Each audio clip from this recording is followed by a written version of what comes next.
안녕하세요. 저는 윤정이라고 합니다. 올해 74세고요. 오늘 여러분께 제가 직접 겪은 이야기를 들려드리려고 해요. 솔직히 말씀드리기가 너무 부끄럽고 창피하지만 혹시 저와 같은 상황에 계신 분이 있을까봐 용기를 내어 이야기해 보려 합니다. 지난달이었어요. 제 남편이 갑작스러운 심장마비로 세상을 떠났거든요. 45년을 함께 살았는데 연결식을 마치고 집에 돌아와 빈 침실을 보는데 갑자기 눈물이 쏟아지더라고요. 남편의 옷에서 나는 냄새, 안경을 벗어둔 침대 머리만. 며칠 뒤부터 남편의 유품을 정리하기 시작했어요. 옷장부터 시작해서 책상, 그리고 평소 사용하던 지갑까지. 그런데 지갑 안쪽 주머니에서 뭔가 종이 같은 게 만져지는 거예요.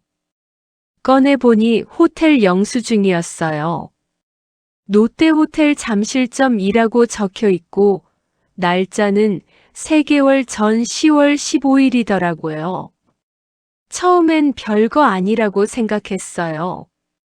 그런데 가만히 생각해 보니 그날이 남편이 부산에 출장 간다고 했던 날이었거든요. 부산 출장인데 왜 잠실 호텔 영수증이 나올까? 이상했어요. 더 이상한 건 그 호텔이 큰 며느리 지은이 직장 바로 근처라는 거였어요. 롯데호텔 잠실점이랑 걸어서 10분 거리예요. 설마 우연이겠지? 그때는 정말 우연의 일치라고 생각하려고 했어요. 하지만 장례식 때 지은이 행동이 좀 이상했거든요. 제 눈을 제대로 마주치지 못하고 뭔가 숨기는 것 같은 느낌이 들었어요. 그때는 내가 너무 예민한가 했는데 지금 생각해보니 그때부터 이미 뭔가 이상했던 거예요. 장례를 마치고 일주일쯤 지났을 때 마침 둘째 아들 집에서 가족 모임이 있었어요. 식사하면서 저는 지은이를 계속 지켜봤어요. 대화에도 집중 안 하고 자꾸 핸드폰만 보고 평소와 달랐어요. 그런데 그때 일이 벌어진 거예요. 지은이가 화장실에 가려고 일어서는데 가방이 바닥에 떨어져 화장품들이 우르르 쏟아져 나왔는데 그 중에 작은 비누 하나가 제 발 앞까지 굴러왔어요. 지은이보다 제가 먼저 그 비누를 집어들었어요. 예쁜 포장지에 롯데 호텔이라고 선명하게 써 있는 거예요. 그 순간 정말 심장이 쿵 하고 내려앉았어요. 며칠 전에 남편 지갑에서 본 바로 그 호텔이었거든요. 지은아, 이거 어디서 난 거니? 아, 그게 회사 워크샵 때 받은 거예요. 그날 밤에 잠을 못 잤어요. 머릿속에서 계속 맴도는 거예요. 남편의 호텔 영수증, 며느리 가방 속 호텔 비누, 그리고 내내 보인 어색한 행동들. 마침 민수와 지은이 둘 다 집을 비우는 날이 있었고 기회라는 생각이 들었어요. 지은이한테서 열쇠 받아뒀으니까 청소나 좀 해주고 올게. 그렇게 말하고 큰아들 집으로 갔어요. 손이 덜덜 떨렸지만 바로 지은이 책상을 뒤졌어요. 맨 아래 서랍을 열었을 때 그 안에서 얇은 편지 봉투를 발견한 거예요. 봉투에 지은이에게라고 적혀 있는데 그 글씨체가 제가 45년 동안 봐온 남편 글씨체였어요. 지은아, 너를 만난 이후로 내 늙은 가슴이 다시 뛰고 있다. 45년 결혼 생활 동안 느껴보지 못한 설렘을 너에게서 느낀다. 하지만 우리 모두 알고 있듯이 이 감정은 결코 세상에 드러나서는 안 된다. 민수에게도 정희에게도 미안하다. 하지만 너만은 내 진심을 알아주길 바란다. 이 비밀은 우리 둘만의 것으로 영원히 묻어두자. 그 순간 저는 정말 그 자리에서 주저앉고 말았어요. 45년. 새 아이 낳아 기르고 시부모님 모시고 남편 뒷바라지하며 살아온 그 긴 세월이 한순간에 무너지는 것 같았어요. 더 충격적인 건 편지 날짜였어요.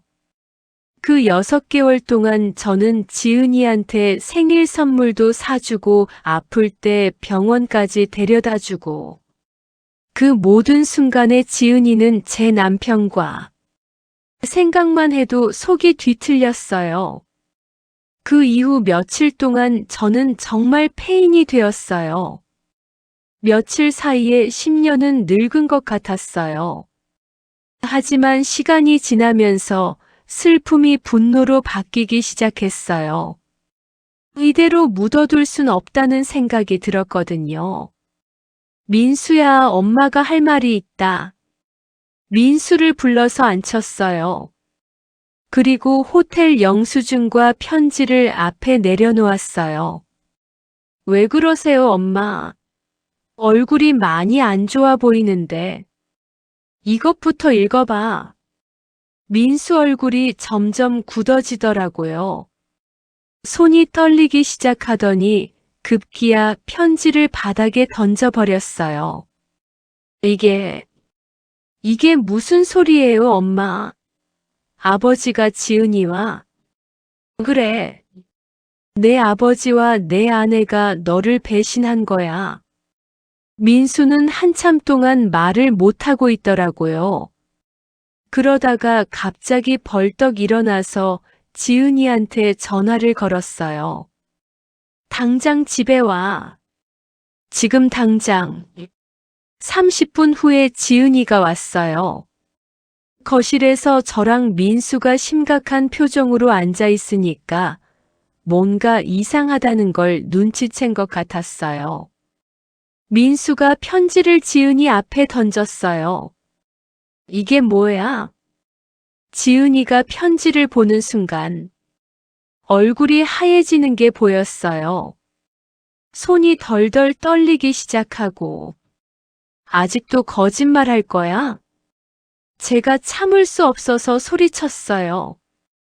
6개월 동안 내 남편과 무슨 짓을 한 건지 다 말해. 지은이는 결국 무릎을 꿇고 울기 시작했어요. 죄송해요. 정말 죄송해요, 어머니. 미안하다고. 미안하다는 말로 될 일이야? 처음에는 정말 우연히 만났어요. 회사 근처 카페에서 아버님이 먼저 말을 걸어오시고, 저도 어떻게 된 건지, 당장 이 집에서 나가. 그리고 다시는 우리 앞에 나타나지 마. 민수가 차갑게 말했어요. 지은이는 울면서 방으로 들어가 짐을 싸기 시작했어요. 결국 지은이는 아무것도 가져가지 못했어요. 집도 재산도 살림살이도 모든 걸 포기하고 친정으로 돌아갔어요. 민수는 많이 상처받았지만 이제 새로운 시작을 준비하고 있어요. 어젯밤에 혼자 남편 영정 사진 앞에 앉았어요. 45년 동안 함께 찍은 그 사진들을 보면서 말했어요. 여보, 당신은 나를 배신했어. 45년 동안 믿었던 내가 바보였던 거야. 하지만 당신이 남긴 잘못까지도 내가 끝내 바로잡았어. 이제 나는 떳떳해. 앞으로는 나 혼자서도 잘 살아갈 거야. 내 남은 인생 아무에게도 속지 않고 당당하게 살겠어.